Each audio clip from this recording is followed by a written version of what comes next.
আসসালামু আলাইকুম প্রিয় শিক্ষার্থীরা, কেমন আছো তোমরা?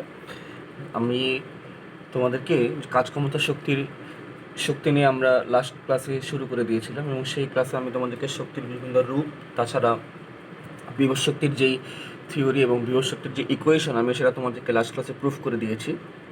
আমি আশা করি তোমরা লেকচারগুলো দেখতেছো এবং ভিডিওগুলো না টেনে টেনেই দেখতেছো, কারণ ভিডিওগুলো যদি তুমি টেনে দেখো তাহলে তুমি আমার অনেক কথা, আমি যেগুলো ইম্পর্টেন্ট যে কথাগুলো বলি কোনো একটা থিওরি বোঝানোর সময়, সেটা তুমি বুঝতে পারবে না। তো আমি তোমাদের কাছে রিকোয়েস্ট করব, তোমরা ভিডিওগুলো না টেনে, ঠিক আছে, খুব ধৈর্য সহকারে ভিডিওগুলো দেখো। একবার দেখলেই তোমার কাজ হয়ে যাবে, আমি আশা করি।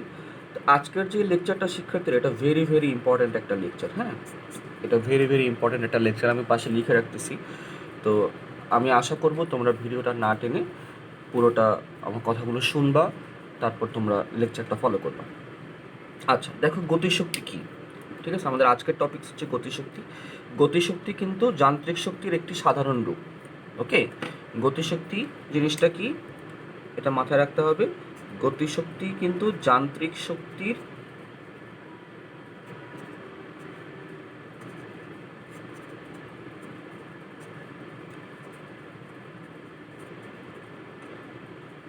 সাধারণ রূপ।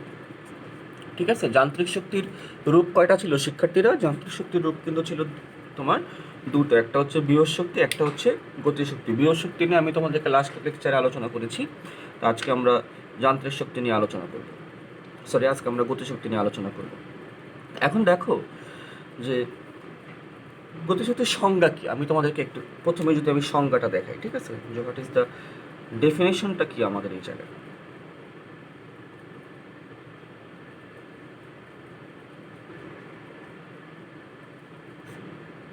সংজ্ঞা হচ্ছে কোনো বস্তু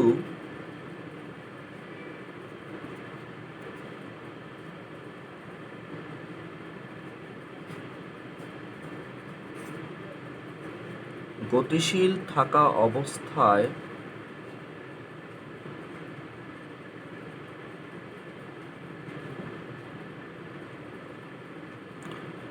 তার গতির কারণে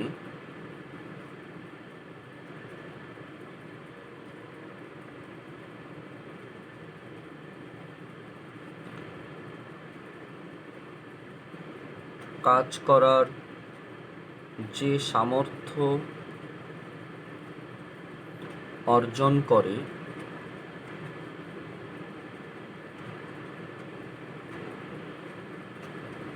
তাকে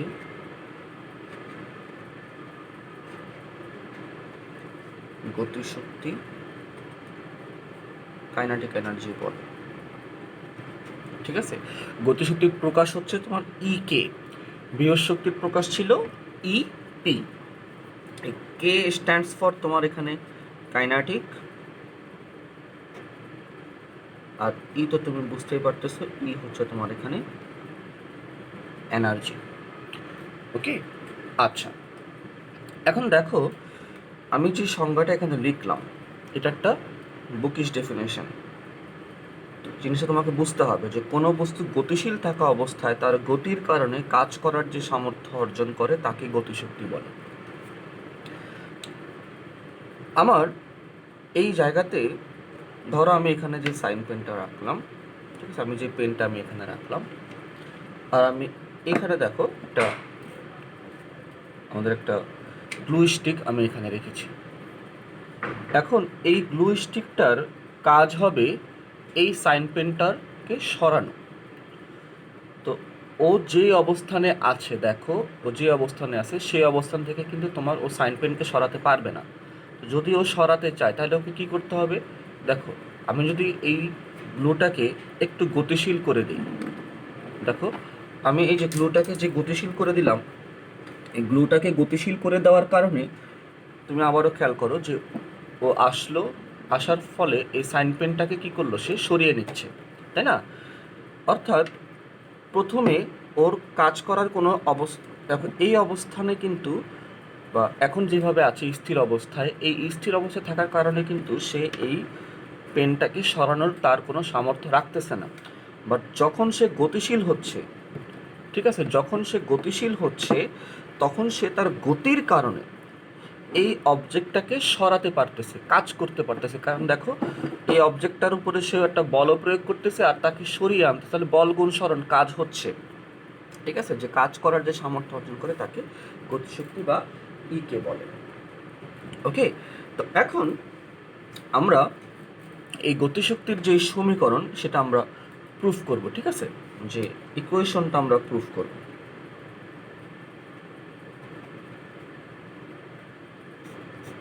আচ্ছা, এই ইকুয়েশনটা প্রুফ করার জন্য আমরা এখানে একটা অবজেক্ট কনসিডার করি।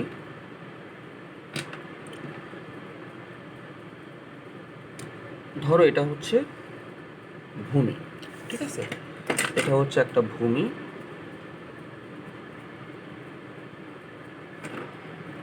তারপর দেখো যে এই জায়গাটাতে কোনো একটা এম ভরের বস্তু আছে। ঠিক আছে, কোনো একটা এম ভরের বস্তু আছে, যে বস্তুটার তোমার আদি অবস্থান হচ্ছে তোমার এ, যে বস্তুটার আদি অবস্থান এ, আর আদিবেগ হচ্ছে তোমার ইউ, আদিবেগ হচ্ছে কিউ। এই বস্তুটাকে তুমি যখন এফ পরিমাণ বল প্রয়োগ করো, কথাটা বুঝতে হবে, তুমি যখন এই বস্তুটাকে এফ পরিমাণ বল প্রয়োগ করো, তো ধরো এই বস্তুটা তোমার এ অবস্থান থেকে বি অবস্থানে চলে আসে। বল প্রয়োগ করার ফলে সে তোমার এ অবস্থান থেকে বি অবস্থানে চলে আসে এবং তার ফাইনাল যেই বেগ সেটা হয় ভি। ওকে, ফাইনাল বেগটা হয় তোমার ভি। এই এ থেকে বি পর্যন্ত যেই দূরত্বটা শিক্ষার্থীরা, এই যে তোমার এখানে এ থেকে বি পর্যন্ত টোটাল যে ডিস্টেন্সটা, ধরো তুমি সেই ডিস্টেন্সটাকে আমরা নাম দিলাম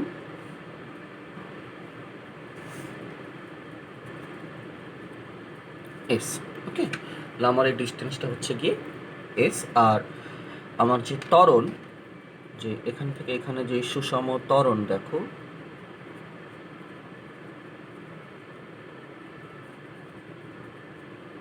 এটা হচ্ছে তোমার এ।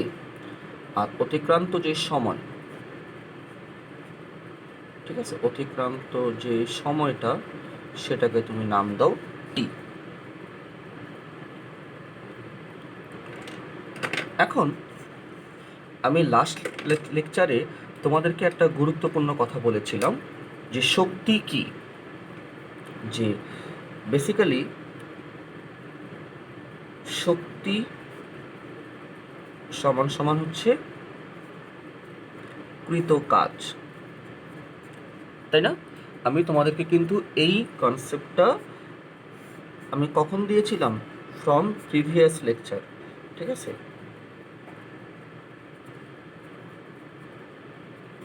প্রিভিয়াস লেকচার আমি তোমাদেরকে এই কনসেপ্টটা দিয়েছিলাম যে একটা বস্তু কতটুকু কাজ করতে পারে যতটুকু শক্তি সে ব্যয় করে।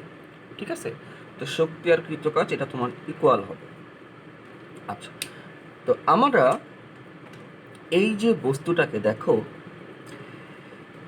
বল প্রয়োগ করলাম এফ, যার কারণে বস্তুটা সরণ হলো কত, এস। কথাটা বুঝতে পারো, বল প্রয়োগ করলাম এস, এতে বস্তুটা সরণ হলো কত, এস। তাহলে আমার কৃত কাজ কত, দেখো আমি এখানে লিখি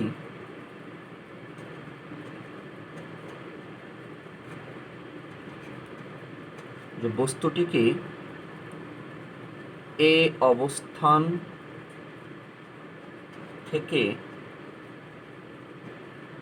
বি অবস্থানে আনতে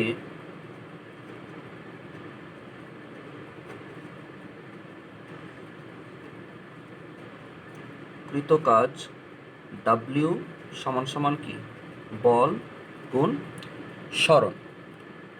আচ্ছা, আবার দেখো এখন আমরা জানি, এটাকে আমরা 1 নং দিয়ে রাখি। তারপর দেখো আমরা জানি এফ ইজিক্যাল টু কি, students F is equal to হচ্ছে এম এ, ঠিক আছে, F is equal to M A. তাহলে তুমি 1 নং থেকে কি পাচ্ছ? দেখো, তাহলে তুমি 1 নং থেকে যে জিনিসটা পাবা যে W is equal to M A S, এটা তুমি পাচ্ছ 1 নং ইকুয়েশন থেকে। কারণ এফ এর জায়গায় এম এ যদি আমি বসিয়ে দিই, ধরো আমার এই ইকুয়েশনটা হচ্ছে ইকুয়েশন 2। আবার দেখো,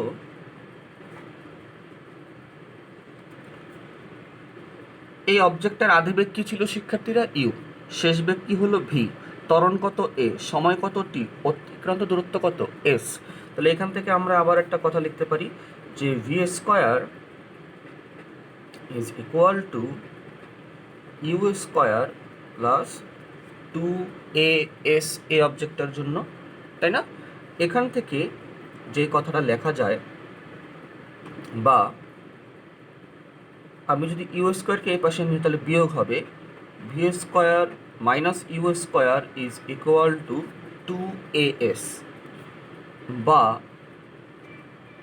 আমি যদি শুধু as কে রাখি তাহলে as কি হবে শিক্ষার্থীরা? V square minus U square by 2। Clear? শুধু as যে বিষয়টা দেখো যে asটা হবে V square minus U square by 2। এখন আমরা নেক্সট পেজে যে আমি তোমাদেরকে যাই, আমি যদি এখানে তোমাদেরকে দেখাই যে এখন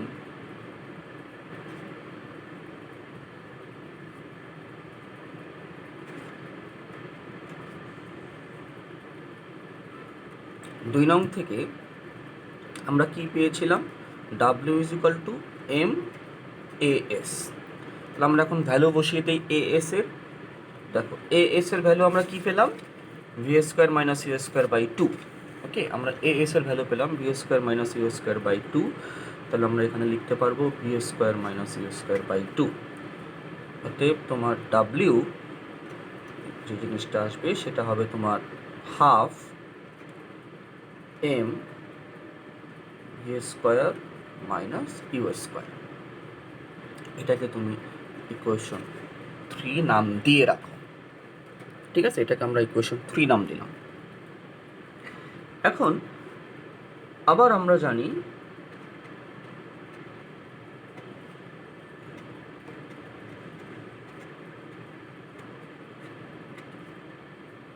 কৃত কাজ সমান সমান কি? শক্তি। কৃত কাজ সমান সমান শক্তি। তাহলে আমাদের কৃত কাজ ডাব্লিউ আর শক্তি, এখানে কি শক্তি শিক্ষার্থীরা? আমাদের এখন অবজেক্টটা গতিশীল আছে, খেয়াল করো আমাদের অবজেক্টটা এখন কি আছে? গতিশীল আছে। তাহলে গতিশীল থাকা অবস্থায় যেই শক্তি সেটাকে আমরা কি বলি? গতিশক্তি। মানে জিনিসটা শক্তি, বাট স্পেসিফিক যেই নামটা সেটা হচ্ছে গতিশক্তি। তাহলে গতিশক্তিকে আমরা কি দ্বারা প্রকাশ করি? ই কে, ঠিক আছে? তাহলে এখানে আমি লিখতে পারবো ই কে, বা আমরা যদি ঘুরিয়ে লিখি, আমরা যেহেতু আমরা ই কে এর ইকুয়েশন করবো, তাহলে ই কে হচ্ছে তোমার ডাব্লিউ।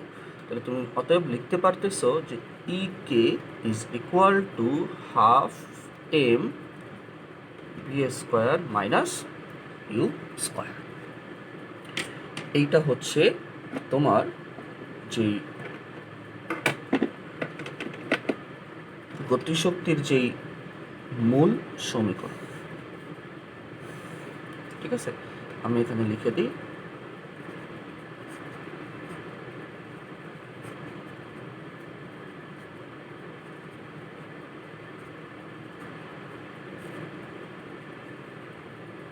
গতিশক্তির মূল সমীকরণ।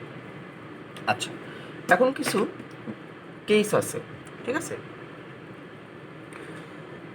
ধরো একটা, আমরা এখন কিছু জিনিস আমরা কনসিডার করি যে সাপোজ বা ধরি বস্তুটি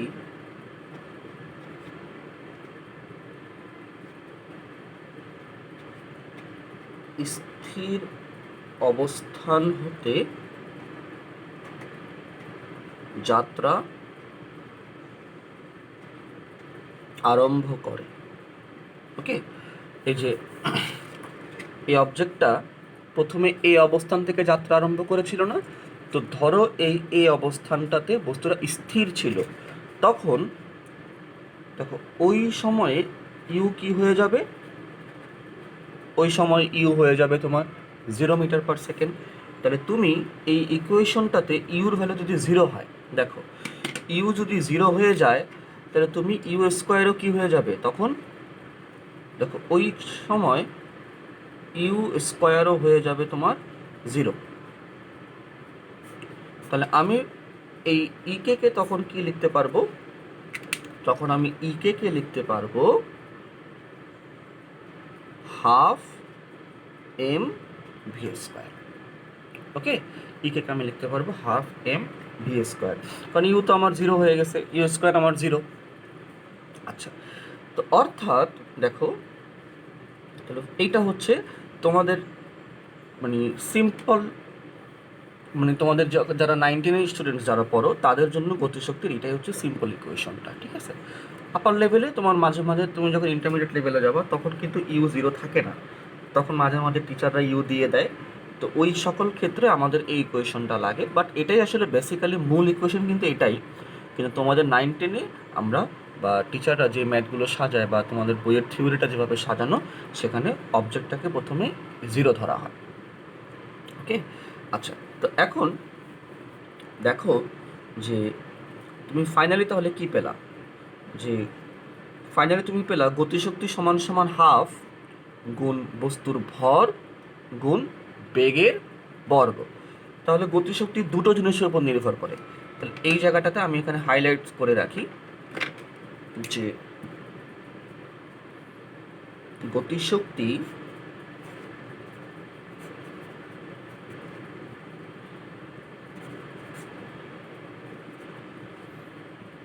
দুটি রাশির উপর নির্ভর করে।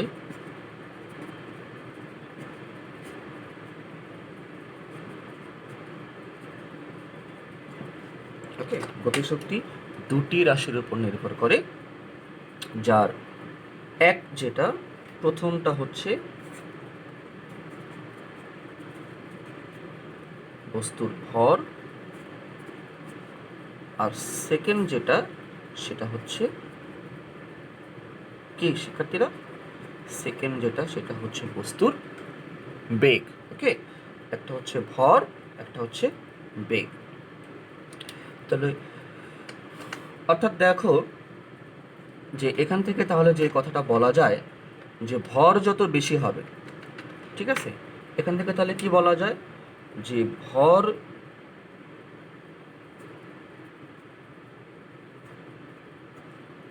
যদি বেশি হয়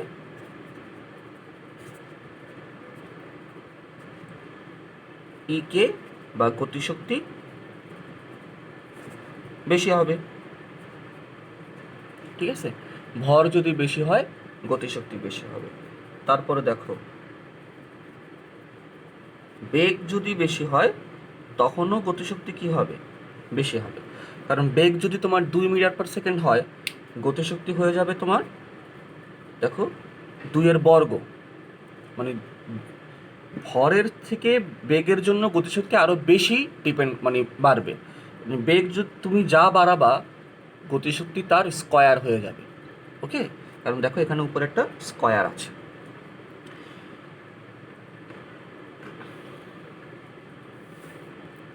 ক্লিয়ার? আমি আশা করি তোমাদেরকে লেকচারটা বোঝাতে পেরেছি। তো আমি এই ক্লাসটা, আজকে যে ক্লাসটা আমি তোমাদেরকে নিলাম, এই ক্লাসটাতে আমি মেইনলি থিওরি নিয়ে আলোচনা করেছি। ঠিক আছে, আমি তোমাদেরকে এই ইকুয়েশনের যে থিওরিটা এটা আমি তোমাদেরকে প্রুফ করে দিয়েছি। তো তোমরা যে একটা এইচডাব্লিউ আমি তোমাদেরকে দিয়ে দিই, যে একটা এইচডাব্লিউ তোমরা করবা। ঠিক আছে, এইচডাব্লিউ যেটা হচ্ছে বিভব শক্তি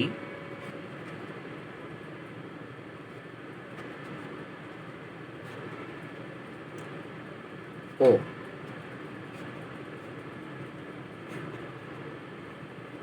গতিশক্তির রাশিমালা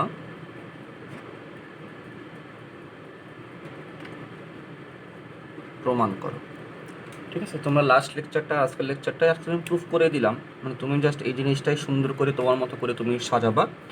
বৃহস্পতির গতিশীল রাশিমালা প্রমাণ করো, এটা তোমাদের হচ্ছে HW। আর আমি নেক্সট লেকচারে এই গতিশক্তি বৃহস্পতি নিয়ে আরও একটু ডিটেলস আলোচনা করব, এবং তখন আমরা কিছু ক্রিয়েটিভ কোশ্চেন বা আমরা সিম্পল কিছু ম্যাথ সলভ করার চেষ্টা করব। ঠিক আছে, তারপরে আমরা শক্তিটা শেষ করে ক্ষমতায় চলে যাব। তো আজকের লেকচারটা এই পর্যন্তই থাকলো শিক্ষার্থীরা। থ্যাংক ইউ, আল্লাহ হাফিজ, আসসালামু আলাইকুম।